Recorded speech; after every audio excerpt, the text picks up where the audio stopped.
जी अस्सलाम वालेकुम फ्रेंड्स। तो मैं जस्ट अभी पहुंचा हूं निकोसिया। लारनाका से मैंने वो बस पकड़ी थी, तो अभी मैं पहुंचा हूं। और ये जो आप मेरे पीछे देख रहे हैं, ये बेसिकली बस स्टॉप है। मैं अभी बस से नीचे उतरा हूं, तो अभी बेसिकली मैं वॉक करूंगा यहाँ से और कोशिश करूंगा मैं यानी कि नॉर्दर्न साइप्रस जाने की। तो रास्ते में इमिग्रेशन चेक पॉइंट है, इमिग्रेशन चेक पॉइंट को मैं क्लियर करूँगा इंशाल्लाह। तो फिर आगे चलता हूँ और आप भी साथ में, आपको मैं आगे यानी कि दिखाऊंगा वो पॉइंट जहाँ से हमने इमिग्रेशन क्रॉस कर ली है। ये बड़ा फेमस पॉइंट है फ्रेंड्स। जब भी कभी जिस बंदे का भी इत्फाक हो यहाँ पे आने का, या जो यहाँ से आए हम यानी निकोसिया में, और निकोसिया से अगर नॉर्दर्न साइप्रस जाते हैं तो इस स्ट्रीट का नाम फ्रेंड्स है लेद्रा स्ट्रीट। और ये काफ़ी ज़्यादा फेमस है क्योंकि जब आपने इमिग्रेशन की तरफ जाना है या जो चेक पॉइंट है वो आपने क्रॉस करना है, तो उसके लिए आपको इधर से ही गुजरना पड़ेगा जी। जो ये बेसिकली निकोसिया में है और यहाँ से अभी थोड़ी देर और आगे चलूँगा, उसके बाद एक चेक पॉइंट आएगा, वहाँ से मैं इमिग्रेशन क्रॉस करके नॉर्दर्न साइप्रस यानी कि जो टर्किश साइप्रस जिसको बोलते हैं वहाँ पे जाऊँगा। अब ये है कि वहाँ पे इमिग्रेशन जब क्रॉस करूँगा तो फिर मैं आपको बताऊँगा और साथ में दिखाऊँगा। लेकिन अगर चेक पॉइंट के ऊपर अगर यानी कि उन्होंने देखते हैं अलाउ करते हैं या नहीं करते वीडियो बनाना, अगर अलाउ हुआ तो मैं थोड़ी सी बना लूँगा, वरना नहीं तो फिर मैं वहाँ पर इसको बंद कर दूँगा। ये फ्रेंड्स बड़ा खूबसूरत है निकोसिया। और निकोसिया जो है बेसिकली यानी कि ये दो कंट्रीज़ का कैपिटल है। ये आप समझ लें कि ये जो रिपब्लिक साइप्रस है इसका भी यही कैपिटल है, और इसके अलावा जो नॉर्दर्न साइप्रस है इसका कैपिटल भी यही है निकोसिया। तो निकोसिया जो है बड़ा मॉडर्न टाइप का सिटी है, नया जिनके बड़ा वेल डेवलप है ये। और बंदा अगर यहाँ पे है तो उसको आके एक अच्छा स्ट्रक्चर जो है वो मिलता है यहाँ पे आके, तो बंदे जो है यहाँ पे काफ़ी इंजॉय करते हैं। इस तरफ जाना फ्रेंड्स, मैं गलती से थोड़ा दूसरी तरफ चला गया था, लेकिन खैर है, जब बंदे ने कुछ ना कुछ चीज़ें फाइंड आउट करना होती हैं तो फिर ज़ाहिर है उनके लिए कुछ ना कुछ स्ट्रगल भी करना पड़ती है। तो अभी मैंने एक और बंदे से पूछा तो उसने मुझे बताया कि नहीं आप वापस जाओ, तो अभी मैं वापस आके ये जो राइट डायरेक्शन है अभी मैंने लिया। अभी भी नहीं पता कि ये राइट है या रॉन्ग है, लेकिन ये है कि जिस बंदे ने मुझे बताया उसने मुझे यही बोला कि ये आपने इस जगह से होकर गुजरना, सीधा आप चले जाए, आगे आपको चेक पॉइंट मिल जाएगी। तो मुझे भी लगता है कि आगे मिल जाएगी, नहीं मिली तो फिर भी उसको तलाश कर लेंगे। ये अभी बिल्कुल मेरे सामने जो है ये इमिग्रेशन चेक पॉइंट है। तो अभी देखता हूँ वहाँ पे जाके, तो डॉक्यूमेंट तो शो करने ही पड़ेंगे, उसके अलावा तो वो जाने नहीं देंगे क्योंकि ये इमिग्रेशन चेक पॉइंट है। तो यहाँ पर तो बेसिकली जो डॉक्यूमेंट्स है वो आपको शो करना ही पड़ते हैं। वो तो है, मेरे पास डॉक्यूमेंट्स का प्रॉब्लम नहीं है। अभी इन्होंने ये रास्ता भी बंद किया हुआ है, तो देखता हूँ यानी कि कौन सा रास्ता इन्होंने आगे खोला है, और जौन सा भी रास्ता खुला होगा उसी तरफ से चले जाएंगे, कुछ ना कुछ तो होगा। क्योंकि अब थोड़ा सा आगे चल के ही ये पता चलेगा। डाइवर्ट डायरेक्शन है इनकी, और ये लिखा हुआ है पुलिस कंट्रोल, तो इनका इमिग्रेशन का है। तो अभी चलते हैं फ्रेंड्स, जहाँ पे मुझे मजबूरन इसको बंद करना पड़ेगा क्योंकि ये इमिग्रेशन ऑफिस है इसलिए। तो इमिग्रेशन हो गई है क्लियर, ये आप मेरे पीछे देख सकते हैं क्योंकि वहाँ पे मैंने उनको अपना पासपोर्ट दिया। तो उन्होंने यहाँ पे स्टैंप वगैरह तो लगती नहीं है पासपोर्ट के ऊपर, उन्होंने पासपोर्ट देखा है तो फिर बस उन्होंने स्कैन करके चेक किया कि पासपोर्ट ओरिजिनल है कि नहीं, तो वो तो डेफिनेटली ओरिजिनल था, तो इसलिए कोई प्रॉब्लम नहीं हुई। इमिग्रेशन क्लियर कर लिया। अभी मैं आ गया हूँ तुर्की के पार्ट में, ये यानी नॉर्दर्न साइप्रस है, तुर्की का हिस्सा। जो फ्रेंड्स मैंने पहले इमिग्रेशन क्लियर की थी वो थी साइप्रस वाली, और अभी ये जो मेरे पीछे है ये भी मैंने इमिग्रेशन क्लियर किया है। यहाँ पर ये टर्की का पार्ट है, यानी नॉर्दर्न साइप्रस वालों की इमिग्रेशन थी, तो ये भी क्लियर कर लिया मैंने। तो अभी आ गया, क्योंकि दोनों आपको जो है इमिग्रेशन वो क्लियर करना पड़ती है। अभी क्योंकि जैसा कि मैंने आपको बताया कि इमिग्रेशन क्लियर कर लिया, पहले साइप्रस की किया, फिर उसके बाद नॉर्दर्न टर्किश जो है इमिग्रेशन क्लियर की है। तो अभी मैं आ गया हूँ टर्किश पार्ट की तरफ। जी फ्रेंड, ये बेसिकली टर्की का हिस्सा है। यहाँ पर करेंसी भी इनकी चलती है टर्किश लीरा, और लैंग्वेज भी जो है वो टर्किश बोली जाती है इस हिस्से में। चले, बंदा ये भी कह सकता है कल को कोई बात हो तो बंदा कहता है यार वहाँ नहीं गए थे। जब इतनी दूर एक बंदा ट्रैवल करके आया होता है तो एटलीस्ट फिर आगे जो दूसरी स्पॉट होते हैं नज़दीक वाले वो भी बंदा उनको विज़िट कर ले। थोड़ा सा टाइम लगता है, इसमें कोई शक नहीं है, मैं पैसों की बात नहीं कर रहा, वो एक अलग इशू है, लेकिन थोड़ा सा टाइम लगता है, वो बंदा लगा ले तो एटलीस्ट बंदे को थोड़े यानी चीज़ें एक्सप्लोर करने में आसानी हो जाती है। जो भी लोग यानी कि साइप्रस में आते हैं विज़िट के लिए, तो वो जो है नॉर्दर्न साइप्रस का विज़िट ज़रूर करते हैं, क्योंकि ख़ास तौर पे अगर लोग लारनाका में लैंड कर रहे हैं तो फिर वो लारनाका से बस पकड़ के इधर आ जाते हैं। और जो लोग निकोसिया में आते हैं तो ये तो बिल्कुल निकोसिया में ही है, जो निकोसिया में ही हमने इमिग्रेशन भी क्रॉस किया है, इनका बॉर्डर एरिया भी है वो निकोसिया में ही है, तो इसलिए लोग यहाँ पर आते हैं। और इसकी दो रीज़न है, एक तो ये है कि यानी कि एक छोटा सा आइलैंड है ये बेसिकली साइप्रस, जिसके दो पार्ट हैं, एक यानी कि रिपब्लिक ऑफ साइप्रस और दूसरा नॉर्दर्न साइप्रस। तो अभी मैं यहाँ पर फ्रेंड्स आपको जो है वो टर्की का झंडा भी दिखा सकता हूँ, वो आप देख सकते हैं थोड़ा ऊपर है लेकिन नज़र आ रहा है, वो टर्की का भी झंडा लगा हुआ है और नॉर्दर्न साइप्रस का झंडा भी यहाँ पर है। तो अभी क्योंकि ये देख रहे हैं यहाँ पर टर्किश लैंग्वेज लिखी हुई है, ये सामने जितनी भी लिखी है, ये मस्जिद है, ये मस्जिद का हिस्सा है। और इस तरह से आप लोग जब आए तो यहाँ का आप विज़िट ज़रूर करें। इन दोनों हिस्सों की काफ़ी अर्सा जंग रही है और जंग यानी कि इनकी लड़ाई बहुत टाइम जारी रही है ये, तो इसलिए फिर इन्होंने डिसाइड किया था सेपरेशन का। अभी ये यहाँ पे लेकिन एक जो ख़ास फ़र्क नज़र आ जाता है जब आप टर्की के पार्ट में आते हैं और जब आप ग्रीस के पार्ट में जाते हैं। जो चीज़ें मैंने ऑब्ज़र्व किया वही आपसे बात कर रहा हूँ, मेरा पर्सनली किसी के साथ कोई लिंक नहीं है, इसलिए ये कुछ लोग बाद में क्रिटिसाइज़ करेंगे कि आपने उनके बारे में अच्छा बोला, दूसरे के बारे में आपने बुरा बोला, लेकिन जो चीज़ें रियलिटी है वो तो आपको मैंने शो करनी ही है। तो इसलिए अभी क्योंकि यहाँ पर आया हूँ तो मैं देख सकता हूँ ये नॉर्दर्न पार्ट है, टर्की का पार्ट है, तो इसलिए, लेकिन जो चीज़ें हैं वो रियलिटी है, वो आपके सामने है, वो आप लोग देख भी सकते हैं। क्योंकि अगर आप यानी कि सच्चाई नहीं लोगों के सामने रखेंगे तो लोग कहेंगे कि शायद सच बोल नहीं रहे, सच बोले तो सच कई दफ़ा महंगा पड़ जाता है। लेकिन जो ही आप यानी कि ग्रीस साइप्रस में जाते हैं तो आपको एक वेल ऑर्गेनाइज चीज़ें नज़र आती हैं, वेल डेवलपमेंट है वहाँ पर, तो काफ़ी ज़्यादा यानी कि डिफरेंस है यानी कि ग्रीक साइप्रस में और टर्की साइप्रस में। ये मस्जिद है फ्रेंड्स और ये काफ़ी पुरानी मस्जिद है, यहाँ से लग रहा है, और अभी ऑलरेडी इन्होंने इसका यानी कि मेंटेनेंस का काम भी जारी है। वो आप टावर के बिल्कुल दूसरी तरफ देख भी सकते हैं, आपके सामने नहीं है, आप इस चीज़ को भी देख सकते हैं। तो ये बेसिकली यानी कि अभी काम हो रहा है यहाँ पे, लेकिन ये टर्की का इसासा है बेसिकली, हेरिटेज आप जिसको बोल सकते हैं, जिसको ये ख़त्म नहीं करना चाहते, और अच्छी बात है, ख़त्म करना भी नहीं चाहिए। ये चीज़ें जो है आस्ता आस्ता से ख़त्म हो रही हैं, लेकिन ये लोग अपने इसासे का बड़ा ख्याल रखते हैं। तो ये यानी कि अभी इसके ऊपर पैसे लगा रहे हैं, इसको यानी कि डेवलप कर रहे हैं, इसको अच्छा कर रहे हैं। अब जितना हो सकता है इतना तो वो कर ही रहे हैं, और देखने में भी काफ़ी खूबसूरत है। और इसकी तारीख़ अभी यहाँ पे कहीं लिखी मुझे नज़र अगर आती है तो मैं डेफिनेटली उसका भी स्नैप लूँगा और आपके साथ शेयर कर दूँगा, लेकिन ये लग रहा है कि ये काफ़ी पुराना है बेसिकली। अभी फिर मैंने कहा चले गुजरते हुए यहाँ से कॉफ़ी जो है वो पीते हैं, टर्किश कॉफ़ी है इनकी। और मज़े की बात यह है कि यहाँ पे जो कॉफ़ी सर्व कर रहे हैं वो भी पाकिस्तानी हैं, तो मेरी उनसे अभी बात हुई है, वैसे गुजरते हुए तो मैंने कहा चले एटलीस्ट उनसे थोड़ी बात भी हो जाती है, और इसी बात में चलो एटलीस्ट हम ना कॉफ़ी भी जो है वो भी पी लेते हैं। तो फिर रुका हूँ मैं यहाँ पे, कॉफ़ी पीने के बाद फिर देखते हैं, थोड़ी देर के बाद कुछ खाएँगे, अभी देखते हैं, क्योंकि अभी यहाँ पे आए हैं थोड़ा घूम रहे हैं तो इसलिए।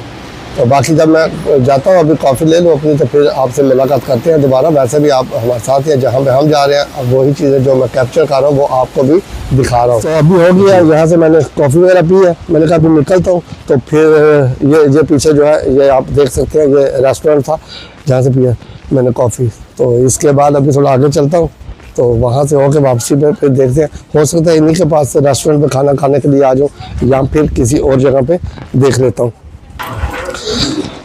ये यानी कि ये टर्की के पार्ट में ही हूँ मैं, लेकिन ये कहते हैं कि किसी दौर में जो इस इलाके का सबसे बड़ा वडेरा था यानी खान था, तो ये उसका घर था। आजकल तो ये है घर नहीं है, ना ही वो वडेरा साहब हैं इधर। तो ये बेसिकली आजकल समझ लें कि यहाँ पे अंदर रेस्टोरेंट वगैरह बने हुए हैं और अंदर शॉप्स वगैरह हैं, तो आप लोग यहाँ पे आ सकते हैं, आप विज़िट कर सकते हैं, फ्री ऑफ कॉस्ट। और अगर आपने कुछ खाना है तो रेस्टोरेंट वगैरह भी है यहाँ पर, आप लोग खा भी सकते हैं यहाँ पे आके। लेकिन ये किसी दौर में जो वडेरा था उसका घर था। ये देख लें कि जो वडेरा साहब थे जो यहाँ पे रहते थे किसी दौर में, तो कितना आलीशान तरीके से वो यहाँ पे रहते थे और कितना बड़ा ये उनका घर है। आप देख सकते हैं कि अभी तो है जहाँ पे यानी कि रेस्टोरेंट वगैरह शॉप्स बन गई हैं, एक टूरिस्ट डेस्टिनेशन बन गया है, लोग यहाँ पे आते हैं और विज़िट भी करते हैं इन जगहों का। लेकिन ये मैं सोच रहा हूँ कि उस वक़्त वो भाई साहब के क्या मज़े थे जो यहाँ पे रहते थे उस वक्त। अभी निकलते हैं इस घर से बाहर, यानी कि ये इनकी तारीख लिखी हुई है, लेकिन ये यहाँ पे यानी कि इन्होंने लिखा हुआ है टर्किश में भी और इंग्लिश में भी, ये सारा इन्होंने लिखा हुआ है यहाँ पे। तो आगे चलते हैं और जगहों को एक्सप्लोर करते हैं, क्योंकि थोड़े टाइम में जितना ज़्यादा एक्सप्लोर हो जाएगा वो उतना ही अच्छा है। और चीज़ें जो है जिस एंगल से भी आप देखना चाहें आप उनको देख सकते हैं। यहाँ पे शॉप्स बनी हुई हैं छोटी छोटी, और यहाँ पर उन यानी कि अपना ट्रेडिशनल किस्म की चीज़ें रखी हुई हैं, एम्ब्रॉयडरी वाले यानी वेल्स रखे हुए हैं, ब्रेसलेट, ये सारा बेसिकली टर्किश स्टाइल का ही है जो कुछ भी है यहाँ पे। तो टर्किश स्टाइल में आप देख लें कि आपने जो कुछ भी यहाँ पे आपको नज़र आएगा वो सारे का सारा ही टर्किश स्टाइल में। भाई साहब के भी मज़े हैं टर्किश में, घूम रहे हैं अपनी गाड़ी का म्यूज़िक लगा के, क्या बात है इनकी। तो अभी यहाँ पे यानी कि काफ़ी ज़्यादा यानी कि ये बेसिकली इमिग्रेशन जब आप क्रॉस करते हैं तो उसके साथ काफ़ी ज़्यादा चीज़ें हैं जो आप आके एक्सप्लोर कर सकते हैं, आप शॉपिंग भी कर सकते हैं। और आपके पास अगर यूरोज़ है या टर्किश लीरा है, दोनों करेंसीज यहाँ पे चल जाती हैं। ये लोग यूरो भी एक्सेप्ट करते हैं और टर्किश लीरा भी है, तो end of the day currencies ही। लेकिन यकीन की बाकी जो करेंसी है वो तो टर्किश लीरा है, लेकिन यह है कि अभी यहाँ पे यूरो भी एक्सेप्ट करते हैं, क्योंकि ये साथ में जो नॉर्दर्न साइप्रस है वहाँ से जो लोग आते हैं तो वो लोग यहाँ पर जो है वो लोग आने के बाद यहाँ पे यूरो इस्तेमाल करते हैं। तो अभी फ्रेंड यहाँ पे आपको लेके चलता हूँ अंदर, देखते हैं यहाँ चलते हैं अभी अंदर, तो देखते हैं यहाँ पर यानी कि क्या चीज़ें हैं एक्सप्लोर करने के लिए। लोग काफ़ी ज़्यादा है, और स्पेशली यानी कि ये मुझे वो एक दोस्त मिल गए थे यहाँ पे पाकिस्तानी है, वो उनका रेस्टोरेंट है जहाँ से मैंने कॉफ़ी पिया, तो उन्होंने ही मुझे बताया। उन्होंने कहा कि जो बड़ा वो खान साहब थे जिनका पहले मैंने घर आपको दिखाया है, वो बड़े खान साहब के थे यहाँ के इस इलाके के। तो अभी जो है अभी यानी कि ये छोटे खान साहब जो है ये उनका घर है, बड़ा खान साहब वो काफ़ी ज़्यादा यानी कि बड़ा था। तो उसमें यह है कि रेस्टोरेंट वगैरह भी बन गए हैं, शॉप्स वगैरह बन गई हैं।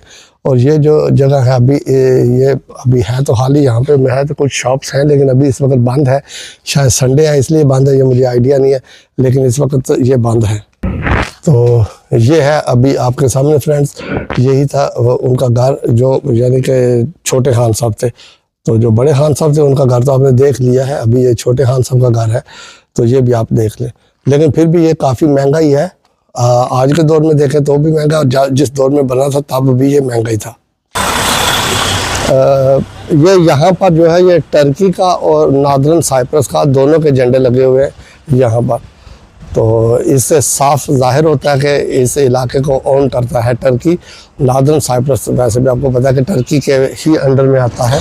यहाँ पर फ्रेंड्स आप अगर किसी ने आना है तो यहाँ पे आने के लिए यानी कि कोई इतना लंबा चौड़ा प्रोसेस नहीं है। अगर आप एज ए टूरिस्ट आना चाहते हैं तो भी आ सकते हैं, लेकिन आजकल ज़्यादा लोग जो है ये नॉर्दर्न साइप्रस में स्टूडेंट आ रहे हैं। तो स्टूडेंट का मतलब सिर्फ यही है कि आप अगर स्टडी के लिए आ रहे हैं तो फिर आपके पास अपॉर्चुनिटी है, आप एज ए स्टूडेंट आ सकते हैं यहाँ पर। और यहाँ पर आने के बाद आप लोग जो है आपको यहाँ का रेजिडेंस कार्ड भी मिल जाएगा, और उसके अलावा जितने आवर्स आपको लीगली अलाउ है वो आप काम भी कर सकते हैं। कुछ चीज़ें होती हैं फ्रेंड्स जो कि नहीं की जा सकती वीडियो में, तो इसलिए आप थोड़ी बात को ज़्यादा अंडरस्टैंड कर लिया करें। तो इस तरह अगर आप आना चाहते हैं तो भी आप आ सकते हैं, यानी अपॉर्चुनिटी है। और पाकिस्तान का जो कैपिटल है इस्लामाबाद, वहाँ पर नॉर्दर्न साइप्रस की एम्बेसी है, वहाँ पर आप वीज़ा अप्लाई करके आ भी सकते हैं यहाँ पर।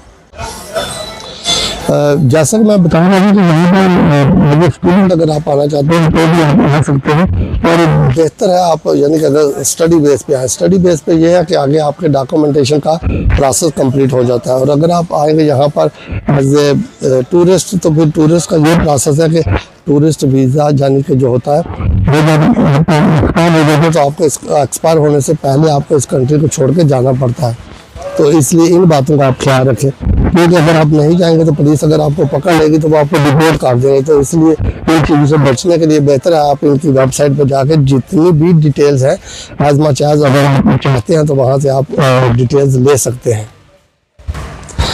अभी मैं देख रहा हूँ कि ये नॉर्दर्न साइप्रस का जो हिस्सा है ये वाला, ये भी बड़ा डेवलप हिस्सा है। मैं पहले जब आया था तो उस वक्त मैं समझ रहा था कि इतना ज़्यादा डेवलप नहीं है, लेकिन यहाँ पर भी काफ़ी ज़्यादा यानी कि डेवलपमेंट नज़र आ रही है।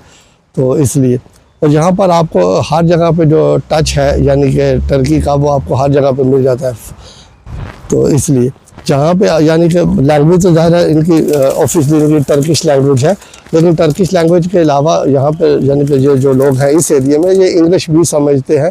उसकी वजह यह है कि इन लोगों को भी पता है कि यहाँ पर टूरिस्ट वगैरह आते हैं, तो इसलिए ये इनका मेन बाज़ार है। मेन समझ लें आप, क्योंकि जब आप इमिग्रेशन क्रॉस करते हैं तो सबसे पहले आपको यही बाज़ार है इनके जिनसे गुजरना पड़ता है आपको।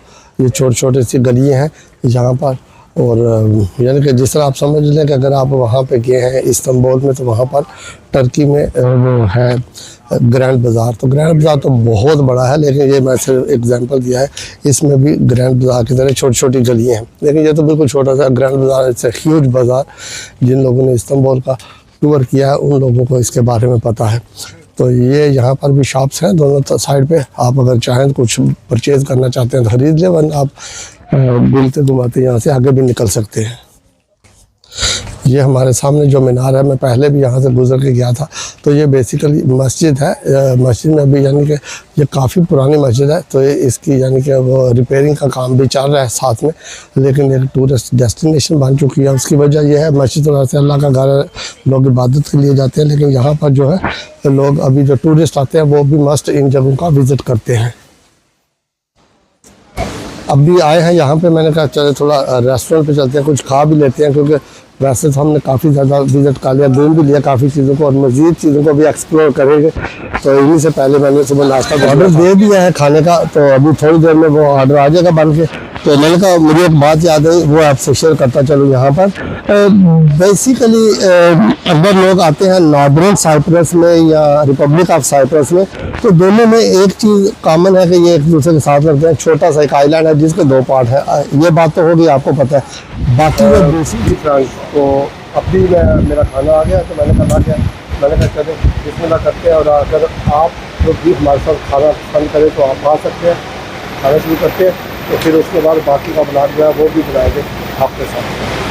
तो अभी जब मैं ये स्पेशली इस पार्ट में आया हूँ, तो टर्की का आपको पता है बड़ा फेमस है, जो टर्की जोन है। तो मैंने कहा वही खाते हैं जो इनका फेमस है, ना कि हम वो खाएं जो हमारा फेमस है। तो इसलिए अभी, क्योंकि मैंने ऑर्डर भी इसलिए इसका दिया था कि ये जो है इनका स्पेशल है, तो इसी को मैंने कहा जो है ज़रा टेस्ट करते हैं। तो ये क्या जी, तो अभी मैंने जो है इमिग्रेशन के लिए कर लिया। आप मेरे पीछे देख सकते हैं, ये बिल्कुल ये इमिग्रेशन का ही ऑफिस है जो मैंने अभी क्रॉस किया है इमिग्रेशन को, जो कि मैं पहले ये इसको पुलिस कंट्रोल भी कहते हैं, चेक पॉइंट भी कहते हैं। तो मैं पहले जब सुबह उधर गया था तो वहाँ से क्रॉस करके गया था, लेकिन अभी क्योंकि वापस आ रहा हूँ तो इसलिए मैंने अभी इमिग्रेशन को जो है वो दोबारा से क्लियर किया है। इसलिए मैंने कहा चले आप दोस्तों को बता दूँ। अभी मैं फिर दोबारा जो है रिपब्लिक ऑफ साइप्रस में आ चुका हूँ, नॉर्दर्न साइप्रस से वापस आ गया हूँ, यानी कि जो टर्की साइप्रस था उससे मैं वापस आ गया हूँ। तो इसलिए अभी दोबारा से यानी कि जो समझ के पार्ट ऑफ यूरोप है साइप्रस में हूँ, उसको रिपब्लिक ऑफ साइप्रस भी बोलते हैं, ग्रीक साइप्रस भी बोलते हैं। तो इसलिए, लेकिन ये यूरोप में है, मैंने पहले भी बताया था आपको, लेकिन क्योंकि अभी जो है थैंक यू सो मच, क्योंकि ये यूरोप में है, शेंजन में नहीं है। लेकिन यह कि अभी आप यहाँ पे आए तो आपको चीज़ों का डिफरेंस आना नज़र आ जाता है, फील हो जाता है कि चीज़ें किस तरह से यहाँ पे डिफरेंट है। यानी कि आप रोड्स को अगर देख लें या कंस्ट्रक्शन का देख लें, आर्किटेक्ट्स का स्टाइल देख लें, शॉप्स का, तो उसमें डिफरेंस आ जाता है। यही आप यानी कि इमिग्रेशन क्रॉस करके इस तरफ आते हैं। मैं अभी आपको सामने से भी दिखाता हूँ। तो ये बेसिकली समझ लें कि अभी चीज़ें जो है पहले से डिफरेंट हमें लग रही है। पहले हम थे टर्किश पार्ट में और अभी हम आ गए हैं ग्रीस पार्ट में। तो इसलिए, लेकिन जब आप इमिग्रेशन क्रॉस करते हैं तो रोड के दोनों तरफ ही बेसिकली जो है वो आप समझ लें कि रेस्टोरेंट हैं, शॉप्स हैं। दूसरी तरफ अगर आप ग्रीस में जाते हैं तो ग्रीस से सॉरी आप टर्की पार्ट में जाते हैं तो वहाँ पर टर्किश लीरा चलता है, और उनकी अपनी लैंग्वेज है, टर्किश लैंग्वेज वो चलती है। लेकिन ये है कि वहाँ पर यूरो भी वो लोग एक्सेप्ट कर लेते हैं, इसलिए आपको वरी नहीं होने की जरूरत, क्योंकि अगर आपके पास टर्किश लीरा नहीं भी है, आप किसी भी शॉप पे जाएंगे, कुछ आपने बाई करना है या इसके अलावा आप रेस्टोरेंट वगैरह पे जाते हैं खाए पिएंगे, आप उसकी पेमेंट जो है वो यूरोज में भी दे सकते हैं, वो लोग यूरो को भी एक्सेप्ट करते हैं। ये बड़ी फेमस स्ट्रीट है फ्रेंड्स, इसको बोलते हैं लेदरा स्ट्रीट। और जो लोग भी निकोसिया आते हैं, निकोसिया से अगर उन्होंने चेक पॉइंट की तरफ जाना होता है तो फिर उनको इसी गली से गुजर के जाना पड़ता है। जो मेरे पीछे की वाली साइड पे आप देख सकते हैं इस वक्त जो आपको नजर आ रही है, बिल्कुल रोड जो है ये सीधी चेक पॉइंट। अभी क्योंकि मैं यहाँ से ये ब्रिज है, ये ब्रिज क्रॉस करके दूसरी तरफ जा रहा हूँ। हूँ तो मैं अभी यानी निकोसिया में, लेकिन मैंने कहा थोड़ा सा आपको निकोसिया सिटी का भी थोड़ा व्यू दिखाते हैं खूबसूरत सा। गर्मी काफ़ी है फ्रेंड्स, इस वक्त तकरीबन 34 डिग्री है। तो लेकिन अच्छी बात यह है कि ये गर्मी तो है, लेकिन इसके साथ साथ जो है अभी इस वक्त आप समझ लें तो यहाँ पर जो है ना हवा चल रही है, तो हवा की वजह से काफ़ी ज़्यादा बचत हो जाती है। अगर हवा नहीं आती तो फिर समझ में तो फिर बहुत ज़्यादा गर्मी लगेगी। जैसे कि मैंने बताया कि अभी 34 है, तो 34 का मतलब है कि बहुत ज़्यादा गर्मी है, लेकिन हवा जो चल रही है हवा की वजह से बचत हो रही है। तो मैं बात कर रहा था निकोसिया शहर के बारे में कि ये जो है ये दो हिस्सों में बटा हुआ ये आइलैंड है, यानी कि टर्किश आइलैंड और ग्रीस आइलैंड। तो ये जो है बेसिकली इन दोनों का सेम ही एक ही कैपिटल है। निकोसिया में भी एयरपोर्ट है। अब ये है कि आपने कहीं आना हो तो आपकी मर्जी, आप निकोसिया तो जैसे मैं आया था लारनाका में, तो अभी थोड़ा यहाँ से घूमूंगा, उसके बाद फिर दोबारा मैं जो है लारनाका की तरफ ही वापस चला जाऊँगा। मेरा क्योंकि मेरा होटल जो है वो लारनाका में है, तो फिर मुझे लारनाका में ही जाना पड़ेगा इसलिए। लेकिन ये अभी के मैं इस वक्त क्योंकि यहाँ पे हो तो थोड़ा सा मैंने कहा घूम फिर लेते हैं, यहीं से फिर मैं बस पकड़ूंगा। अभी मैं जा भी उसी तरफ रहा हूँ, बस स्टॉप की तरफ, जहाँ से मैं बस पकड़ूंगा अपनी वापसी की लारनाका की। यहाँ पर जो ट्रैवल है वो भी बड़ा सस्ता है, यानी कि महंगा नहीं है। मैंने अभी यानी कि आपको बताऊं कि लारनाका से अगर आप जाते हैं जहाँ पे आते हैं निकोसिया में, तो इसकी 4 यूरो की टिकट है फ्रेंड्स, वन साइड। तो 4 यूरो की टिकट का मतलब है कि बहुत ही सस्ता ट्रैवल आपको पड़ता है। पर अगर आप रिटर्न टिकट ले लें तो फिर रिटर्न टिकट आपको 7 यूरो में मिल जाती है, उसमें भी आपको 1 यूरो की बचत हो जाती है। तो काफ़ी ज़्यादा सस्ता ट्रैवल पड़ता है। लेकिन जब मैं आया तो मैंने उसको बोला था ड्राइवर को कि मैंने रिटर्न टिकट लेनी है, तो उसने कहा कि रिटर्न नहीं मिलेगी इस वक्त, तो मैं आपको जो है वो सिंगल टिकट दूंगा। तो उसने मुझे सिंगल टिकट दे दी। तो मैंने कहा चलो फिर ठीक है, 4 यूरो की टिकट मैं लेके आया हूँ। अभी जाते हुए 4 यूरो की फिर मैं टिकट लूँगा, तो फिर ये है कि वो दोबारा वापस चले जाऊँगा। जैसा कि मैंने बताया कि मेरा होटल लारनाका में है, तो मुझे लारनाका में बस स्टॉप है, बस स्टेशन है, तो वहाँ पर मेरी भी बस वहीं पर खड़ी होगी। तो मैं देखता हूँ जो अभी आई है बस तो ठीक है, अदरवाइज थोड़ा अगर वेट भी करना पड़ा तो मैं कार लूँगा। लेकिन क्योंकि वहीं से मुझे बस मिल रही है, तो मुझे लग तो रहा है कि वो सामने जो ग्रीन कलर की खड़ी है वही है, वो इंटरसिटी बस है। तो ये बस बेसिकली डायरेक्ट जाती है, वरना और भी बसें हैं लोकल। तो लोकल बस का बेसिकली ये होता है कि उसमें अगर आप जाएंगे तो उसके स्टॉप बहुत ज़्यादा है, और ये जो बस है ये डायरेक्ट बस है। तो इसलिए यानी इंटरसिटी में आप बैठेंगे तो आराम से आपको डायरेक्ट ले जाएगी, यहाँ से बैठेंगे और आप अपने स्टॉप पे जाके उतर जाएंगे। तो इसमें टेंशन नहीं है, कोई परेशानी वाली बात नहीं है। अगर आप दूसरी लोकल बस पकड़ेंगे तो लोकल बस में फ्रेंड्स ये है कि वहाँ पे टाइम काफ़ी ज़्यादा लग जाता है जाने में, क्योंकि उसकी मेन वजह यह है कि तो उसके स्टाफ बहुत ज़्यादा होते हैं। तो इसलिए अभी मैं चेक करता हूँ कि यहाँ पर कौन सी बस है भी लगी हुई कि नहीं लगी। अगर है तो भी अच्छा है, अगर नहीं है तो भी अच्छा ही है। हम क्या कर सकते हैं, फिर जो भी बस है हम उसको देख लेंगे, उसका वेट कर लेंगे जो सी भी बस है। अभी मैं हमें बैंक को चेक करता हूँ, साथ में फिर आपको भी दिखाता हूँ कि कौन सी बस है। ये जो बस है ये तो नहीं है मेरे ख्याल से, लेकिन मुझे एक दफ़ा सामने से उसको चेक कर लेने से कि ये है या नहीं है। मैं इसको देख लूँ तो फिर नहीं, ये हाँ यही है, ये बस है, बिल्कुल सही है, ये लारनाका वाली बस है। तो इसी पे बात चलते हैं। दुआ में याद रखिएगा, वीडियो अच्छी लगे तो चैनल को सब्सक्राइब कीजिएगा। फिर मिलते हैं किसी नई वीडियो में, तब तक टेक केयर, अल्लाह हाफिज़।